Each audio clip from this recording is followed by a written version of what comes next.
You're listening to The Bible Guys, a podcast where a couple of friends talk about the Bible in fun and practical ways.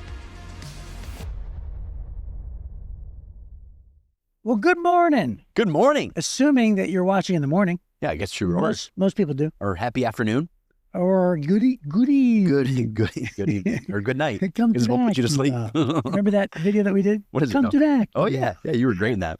Go back to 2019 and watch that. Or not, because they may not want to. October of 2020. Was it 2020? That's right. That's when you started. I forgot. Yeah. Actually, it might have been in November, actually. Because it was Relational Vampires. Relational Vampires, We had some good news. Yep. We went to Jeff standalone, then Relational Vampires. You did a great job on that, man. Well, great acting.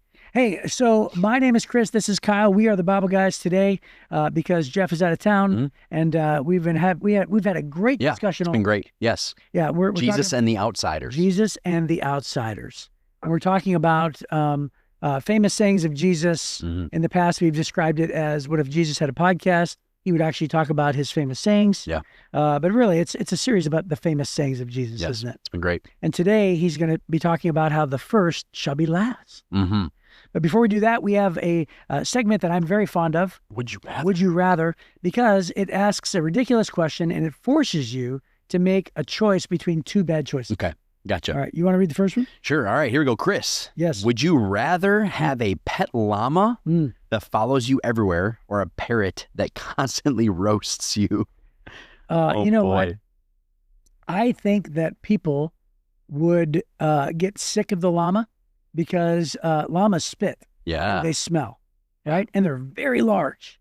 So if I'm going through like a rotating door in New York. That'd be tough. That'd be tough with the llama, right? That's how you lose it. But the parrot could be on your shoulder, right? And parrots, it would actually be humorous. Yes. And even though it would get irritating, I would enjoy it very much. Yeah, I would say that the llama might make you some friends to start, people who want to be around because the llama's following you. But I feel like the parrot keeps friends around for a while. Yeah, I mean, it's just be like, hey, that guy with the parrot that constantly Yeah, that's good. It's like, oh, I can't wait to get the guy in the room, right? Yep. As long as you don't have too much of that guy. 100%. Yeah, eventually you're like, okay, we got to get rid of him. Okay. So the parrot, you agree? Yeah, I'm going to agree with the parrot. Yeah, I feel like the llama, again, I feel like people think it was super cute until it's not. That's for sure. Yep. Okay, so parrot for both of them. All right. Would you rather have a vacuum that sings show tunes or a fridge that judges your snack choices? What was that?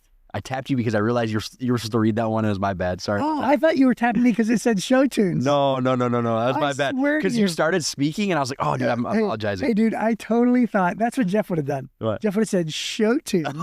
No. Jeff would have done that to me. All right, here. Would you rather have a vacuum that sings show tunes or a fridge that judges your snack choices? Well, there's no comparison here. You would have to loathe show tunes. Yeah, right. First of all, how often do you run your vacuum? Yeah. And for how long? My wife every day, yeah. Okay, right. But for how long, though? No, yeah. How many 20 minutes? minutes max? 20? 15? Yeah, 15 probably, right? And so, hopefully it's pleasant. Hopefully they're not off key, right? Hopefully the vacuum knows how to sing, right? Yes. Or a fridge that judges your snack. Could you imagine? That'd be kind of funny, though. Every time you go into the fridge, it's judging you in a negative way? Unless it's like a motivational thing. You're like, I want that fridge. It's going to destroy when I pull that food out there. That is a tactic for only some. Right? How can I get shamed by my own fridge? I would say, like, for instance, I'm thinking, once again, since I've already brought up Jeff, I would say that Jeff would laugh at the judging because he and I are the same personality. We sort of love that. He roasts his brothers all the time. That's sort of his love language. And he and I roast each other. So, and he roasts you. He roasts everybody, right? So he would laugh and he wouldn't mind it. And he would ignore it, right? Yeah, that's what he would do. He would just ignore it. That's a good one. Good one. But most people aren't like us. Most people would be like feeling bad. Like my wife, she would be like, oh, mine too. Oh, my wife would be like, I will pay you to get rid of these fridges. So, and I like show tunes. Yeah. So I would definitely say the vacuum that sings show tunes. Yeah, I would say that the fridge does not bother me that much because I do think it could be funny / motivational. But I don't see the negative with the vacuum that sings show tunes. I don't see the negative at all. Oh, I would look forward to vacuuming. Yeah, there you go. Right? Yep. I can't even imagine. I'd look forward to it. I'd be like, oh, that's not bad. Let me vacuum. Yeah, it's not a bad one at all. You do the windows. It's not a bad one at all. All right, let me read number 3 and 4. All right, you got them. All right, here we go. Number 3. Would you rather only eat with chopsticks or only eat with a tiny spoon? That's rough. Okay.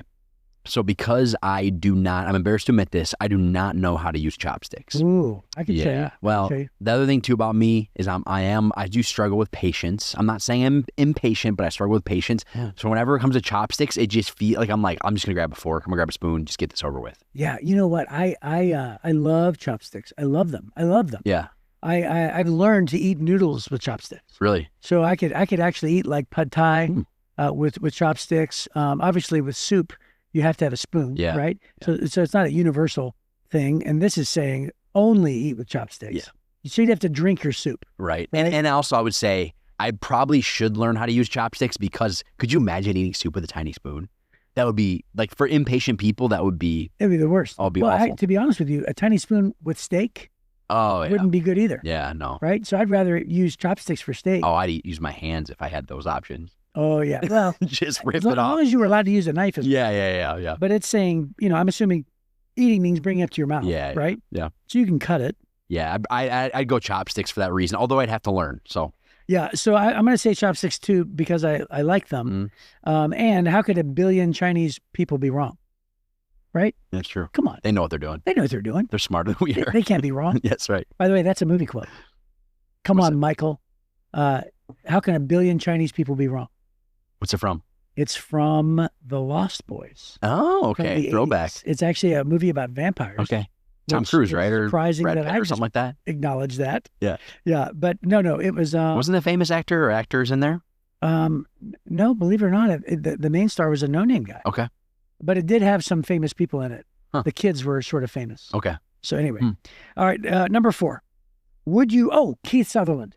Okay. Keith Sutherland was the vampire. Kiefer Sutherland? Yeah. From 24. That's right. Legendary show. Yeah, he was young then. Anyway, number 4.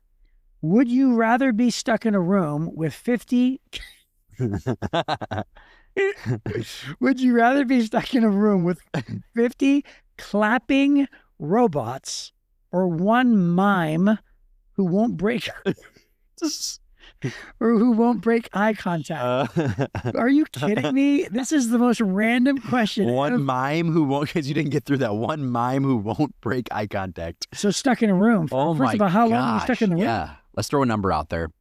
Let's say 24 hours. Yeah, 24 hours, 50 clapping robots, or one mime who won't break eye contact. I would have to choose the mime. Yeah. I mean, only because 50 clapping robots, I'm assuming they're metal. Yeah. I'm assuming because the room is, it's not going to be acoustically treated. Yeah. Which means like my ears would be bleeding. Yes. Right? So I'd have to choose the mime. Yeah, I think the mime's uncomfortable, like very uncomfortable. Like I'm not going to get past the fact that it's odd, right? It'd just be staring at, like that would be weird.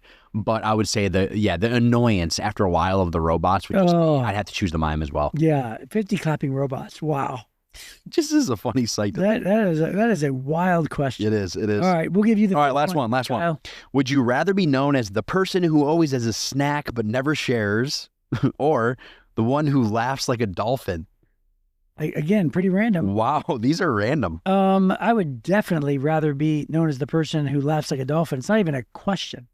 Really? Because it's saying very specifically here that your reputation is a person who never shares. Yes. And that's unacceptable. Yeah. So as unacceptable as laughing as a dolphin is in public, I would much rather choose that and then be able to try to explain that away as, I'm sorry, it's the way that I laugh, as opposed to having a bad reputation of a person who never shares. Yeah. Do you ever meet people like that who you'd say like they're the type of people that always has a snack but would never share it? Gee whiz, that's a great question. I'm not sure that I can peg that on a single person. Yeah, probably we don't want to use any names either. I'm just curious because when I read the description, I was like, huh. Well, I mean, I wouldn't say their name anyway. Yeah. But I'm not sure I really know somebody who's that selfish. Do you? There has been people in my life. There was one person in particular. I remember we'd go on these like golf outings, and be a bunch of people together, and this one person would like have his own like cooler, and it was like his own thing. Yeah. You know, it was just like no, don't touch. That's his stuff. It was like, okay, all right, yeah. Cool, man. Come on, Napoleon, give me some of your tots. Yes. No, get your own. Jeez. Yes. Anyway, yes, so hey, what a great segment that was, and we went too long on that. Would you rather? So we're gonna go right into Matthew chapter 20. Here's a bad transition. Would you rather play that game again, or would you rather get into the Bible? Ooh, I forgot the transition. Yeah. What would you rather do? I would rather Kyle get into the Bible. Let's do it then. Perfect. All right, Matthew chapter 20, starting in verse 1. We're going through verse 16. It's the title here is Jesus tells the parable of the vineyard workers. It says this, "For the kingdom of heaven is like the landowner who went out early one morning to hire workers for his vineyard. He agreed to pay the normal daily wage and sent them out to work. At 9 o'clock in the morning, he was passing through the marketplace and saw some people standing around doing nothing. So he hired them, telling them he would pay them whatever was right at the end of the day. So he went to work in the vineyard. At noon and again at 3 o'clock, he did the same thing. At 5 o'clock that afternoon, he was in town again and saw some more people standing around. He asked them, 'Why haven't you been working today?' They replied, 'Because no one hired us.' The landowner told them, 'Then go out and join the others in my vineyard.' That evening, he told the foreman to call the workers in and pay them, beginning with the last workers first. When those hired at 5 o'clock were paid, each received a full day's wage. When those hired first came to get their pay, they assumed they would receive more, but they too were paid a full day's wage. When they received their pay, they protested to the owner, 'Those people worked only 1 hour, and yet you paid them just as much as you paid us, who worked all day in the scorching heat?' He answered one of them, 'Friend, I haven't been unfair. Didn't you agree to work all day for the usual wage? Take your money and go. I wanted to pay this last worker the same as you. Is it against the law for me to do what I want with my money? Should you be jealous because I am kind to others?'" Ooh, I love that. "Should you be jealous because I am kind to others?" Then it says, "So those who are last now will be first then, and those who are first will be last." Did you know, by the way, that this was my very first message at Heritage? No, wow. Yeah. So we were just talking about that. We were saying the vampires, remember? Yeah. So I got hired October 11th was my first message, 2020. We were in a series called Some Good News. Yeah. And I preached this passage. And the point is that, the question of the title of the message was, "Is God fair?" Remember? Mm-hmm. And then the answer based on this passage was, God is not fair.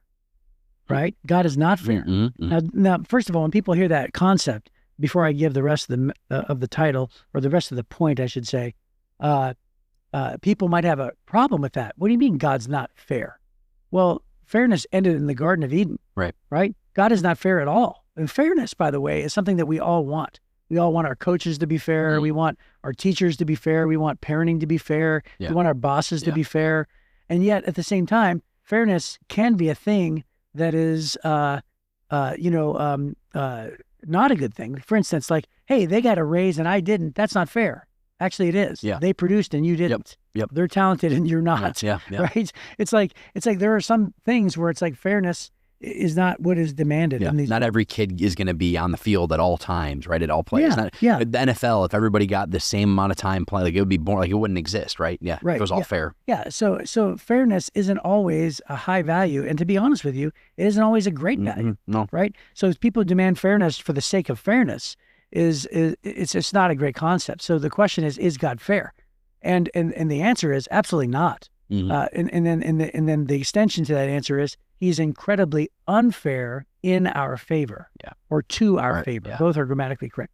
But God is unfair to our favor or in our favor. So, in other words, if we got what we deserved, if you wanted God to be fair, then we'd all be in hell, right? 100%. And it's like we don't want God to be fair. The last thing we want is for God to be fair, because God gives to us that which we don't deserve. And that's called grace. Yep. Right? The unwarranted and unmerited favor of God.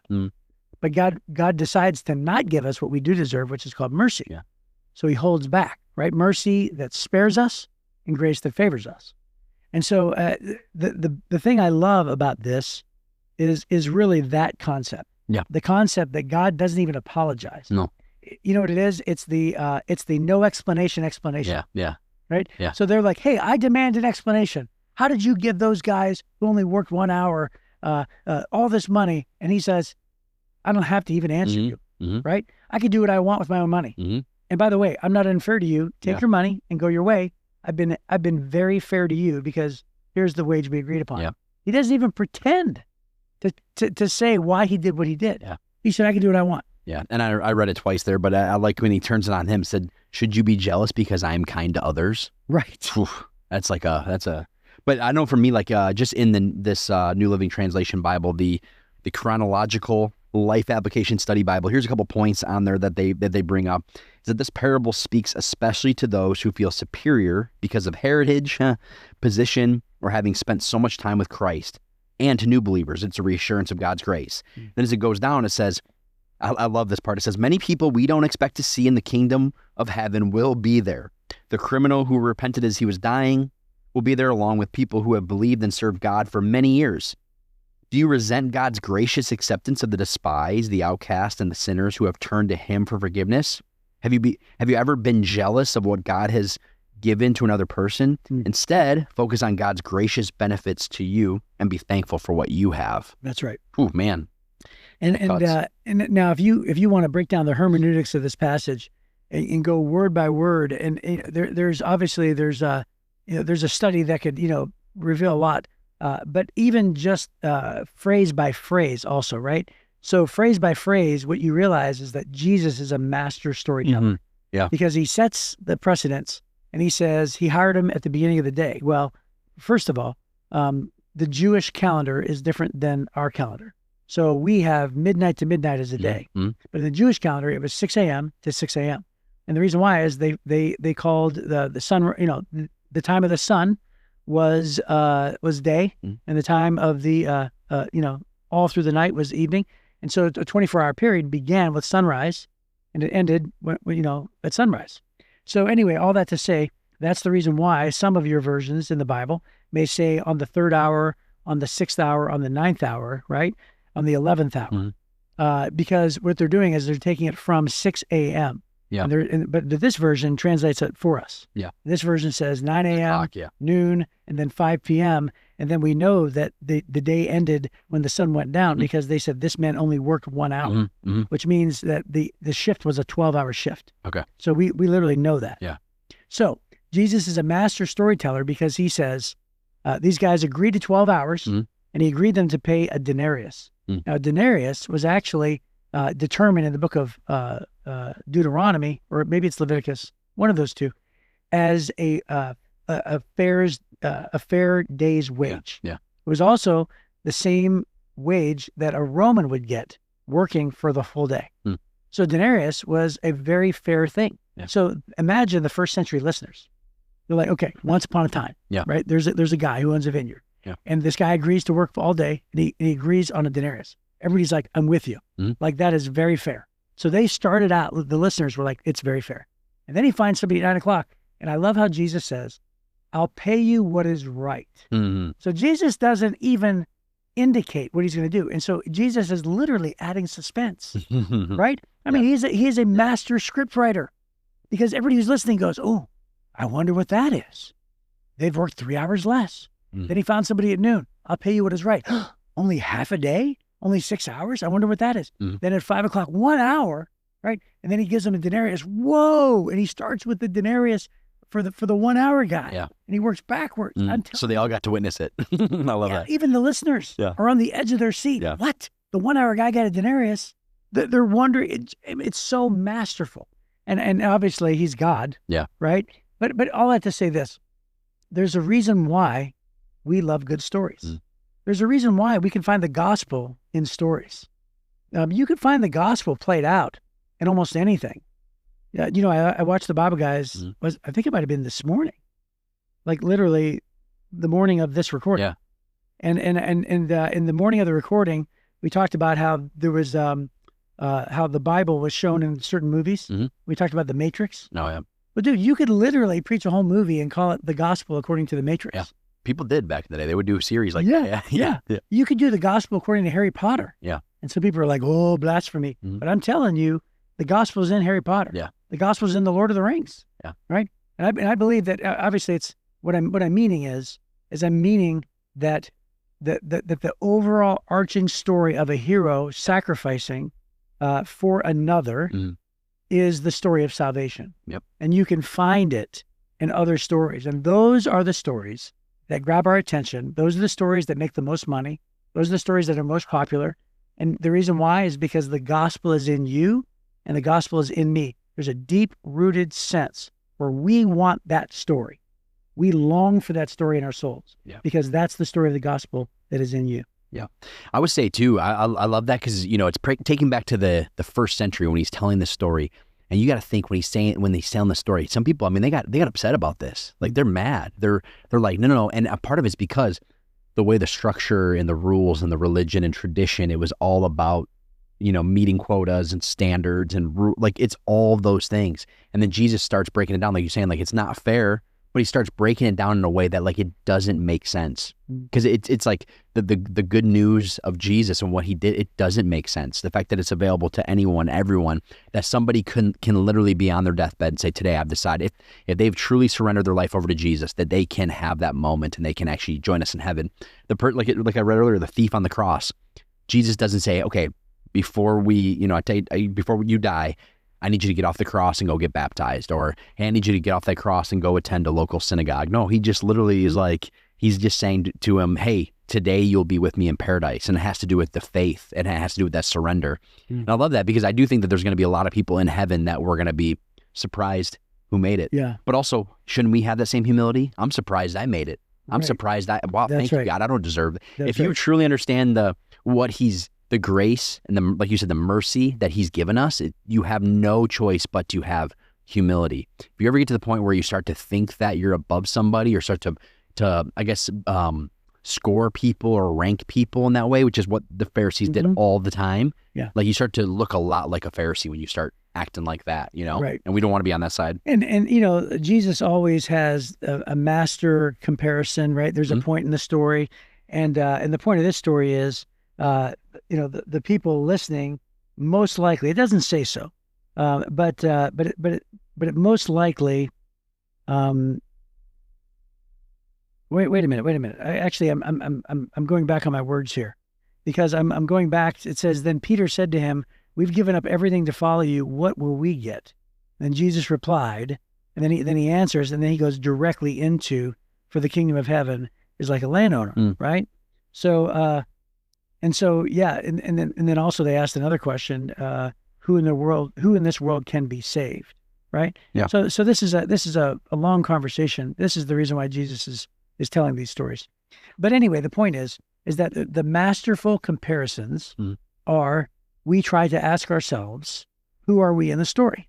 Right? Yeah. So the prodigal son, the Pharisees who were grumbling, they were the older son, and they were the point of the story, right?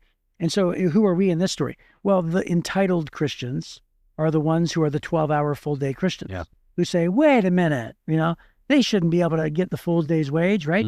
There's no doubt about it. They don't deserve what I've worked hard for. That's correct. Yeah. And there's some legitimacy there, right? But here's what I would like to bring to light. And that is, if you go down that line of thinking and you say, okay, who are the 12-hour workers? Who are the 9-hour workers? Who are the 6-hour workers? Who are the 1-hour workers? And another way to say it is, who are the 11th hour people? Yeah. Right? And the answer is, we all are. It's the same answer as the 500 silver coins that you're forgiven of. Yeah. Right? We are the 11th hour workers. Every single one of us are. We're all saved by grace. We're all forgiven. We're all the ones who get unexpected, undeserved forgiveness. And not only do we do it for salvation, but think about it.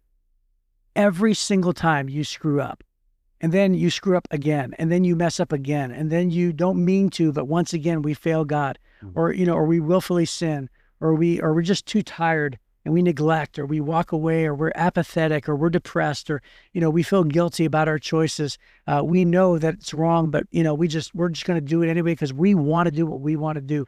All these different things that we do, knowing that that's not the right thing to do.